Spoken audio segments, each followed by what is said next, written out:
आपके साथ सिमरन मिश्रा। आज हम बात करेंगे छत्तीसगढ़ के एक ऐसे घोटाले की जिसने पूरे प्रदेश को हिलाकर रख दिया है। छत्तीसगढ़ शराब घोटाला।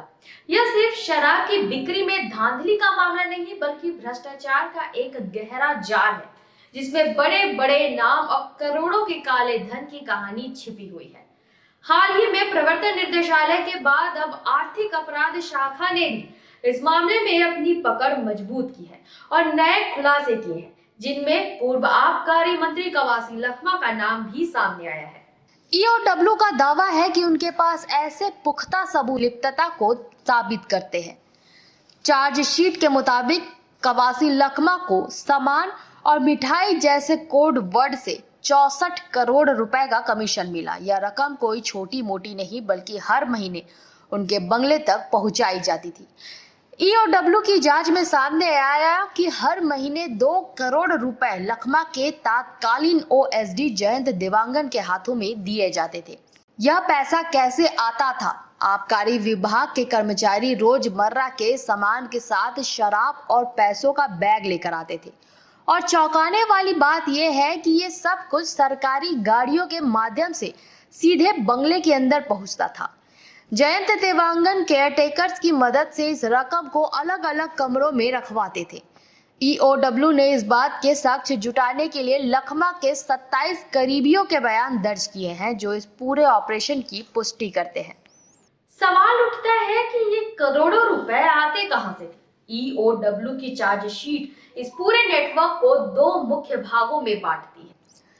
शराब दुकानों में एक सिंडिकेट डुप्लीकेट होलोग्राम वाली शराब बेचता था जिसे बी पार्ट शराब नाम दिया गया था। इस बी पार्ट शराब की बिक्री होने पर सीएसएमसीएल को प्रति पेटी 150 रुपए मिलता था, लेकिन इसी के एवज में आबकारी मंत्री कवासी लखमा को हर महीने 50 लाख रुपए का कमीशन मिलता था।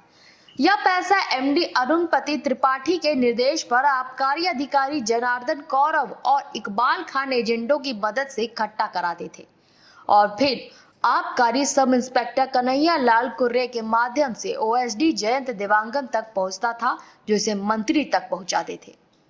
दूसरा बड़ा स्रोत था शासकीय शराब दुकानों से बेची गई पार्ट बी शराब।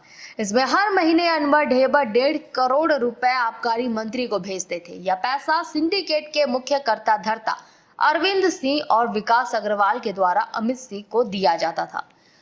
अमित सिंह फिर ये पैसा प्रकाश शर्मा की मदद से महिंद्रा बस सर्विसेज के मालिक इंद्रदीप सिंह गिल और कमलेश नाहटा की बताई जगहों पर पहुंचाते थे। अंततः ओएसडी जयंत देवांगन को मंत्री बंगले में लाकर यह रकम छोड़ दी जाती थी। इतने बड़े पैमाने पर हो रहे इस लेन देन की पुष्टि भी बड़े शातिराना तरीके से होती थी। ईडी की चार्जशीट के अनुसार जो भी व्यक्ति ओएसडी जयंत देवांगन के पास पैसा लेकर जाता था वह पैसों के बंडल की जांच कराने के बाद व्हाट्सएप कॉल के माध्यम से उनका कंफर्मेशन देता था और ये कंफर्मेशन किसी और के मोबाइल से नहीं बल्कि शेख सकात के मोबाइल के माध्यम से होती थी, जिसकी पुष्टि खुद लखमा करते थे। यह दर्शाता है कि यह पूरा गोरख धंधा कितनी सुनियोजित तरीके से चल रहा था।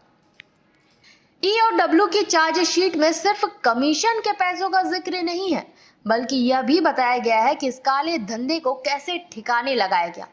तत्कालीन मंत्री ने इस रकम को जमीन, मकान और भरोसेमंद लोगों पर इन्वेस्ट करके ठिकाने लगाया। इसमें बेटे के लिए 1 करोड़ 4 लाख और खुद के लिए 2 करोड़ 24 लाख के मकान बनाना शामिल है। इसके अलावा बहू बेटियों समेत कई कारोबारियों के नाम पर 18 करोड़ का निवेश किया गया। इतना ही नहीं, ईओडब्ल्यू की चार्जशीट बताती है कि कवासी लखमा द्वारा उनके कार्यकर्ताओं संबंधियों की हवाई यात्रा, होटल और वाहन बुकिंग की व्यवस्था की जाती थी जिसका भुगतान नगद में होता था। 2023 में 40,94,000 से ज्यादा की बुकिंग हुई जिसमें 28,30,000 रुपए से ज्यादा का नगद भुगतान किया गया। इस पूरे शराब घोटाले के लिए प्रदेश के 15 जिलों को शॉर्ट लिस्ट किया गया था। दुकान संचालकों को साफ नसीहत दी गई थी कि शराब खपाने का रिकॉर्ड सरकारी कागजों में ना चढ़ाया जाए। डुप्लीकेट होलोग्राम वाली शराब बिना शुल्क अदा किए दुकानों तक पहुंचाई गई। इनकी एमआरपी सिंडिकेट के सदस्यों ने शुरुआत में 2,880 रुपए प्रति पेटी रखी, जो बाद में 3,840 रुपए कर दी गई। डिस्टिलरी मालिकों को शराब सप्लाई करने पर शुरुआत में प्रति पेटी 560 रुपए दिए जाते थे, जो बाद में 600 रुपए तक कर दिए गए। एसीबी को जांच के दौरान साक्ष्य मिले हैं कि सिंडिकेट के सदस्यों ने दुकान कर्मचारियों और आबकारी अधिकारियों की मिली भगत से 40 लाख पेटी से अधिक शराब बेची है। आप अंदाजा लगा सकते हैं कि ये आंकड़ा कितना बड़ा है और इससे सरकार को कितना राजस्व का नुकसान हुआ होगा। इस मामले में अब तक कई गिरफ्तारियां हो चुकी हैं। 2024 में AITS अधिकारी अरुणपति त्रिपाठी, BSP कर्मी अरविंद सिंह, कारोबारी अनवर ढेबर, त्रिलोक सिंह ढिल्लन, अनुराग द्विवेदी, अमित सिंह, दीपक दुआरी, दिलीप पांडे, रिटायर IAS अनिल टुटेजा और सुनील दत्त को गिरफ्तार किया गया था। वहीं 2025 में तत्कालीन आबकारी मंत्री कवासी लखमा और कारोबारी विजय भाटिया को गिरफ्तार किया गया है। तो आखिर क्या है ये छत्तीसगढ़ का शराब घोटाला? ईडी ने ACB में FIR दर्ज कराई थी, जिसमें 2000 करोड़ रुपए से ज्यादा के घोटाले की बात कही गई है।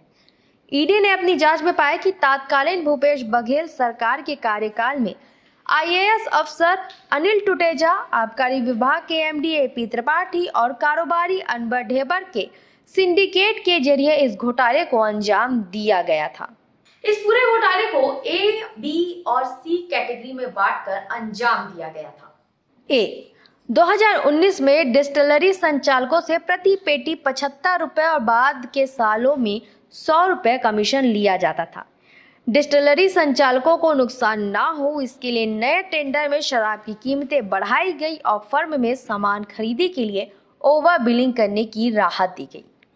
B, डिस्टिलरी मालिकों से ज्यादा शराब बनवाई गई और नकली होलोग्राम लगाकर सरकारी दुकानों से बिक्री करवाई गई।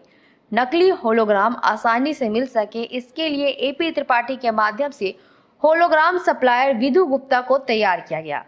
नकली होलोग्राम के साथ ही शराब की खाली बोतलों की जरूरत थी, जिसे डिस्टिलरी पहुंचाने की जिम्मेदारी अरविंद सिंह और उनके भतीजे अमित सिंह को दी गई। खाली बोतल पहुंचाने के अलावा अरविंद सिंह और अमित सिंह को नकली होलोग्राम वाली शराब के परिवहन की जिम्मेदारी भी मिली।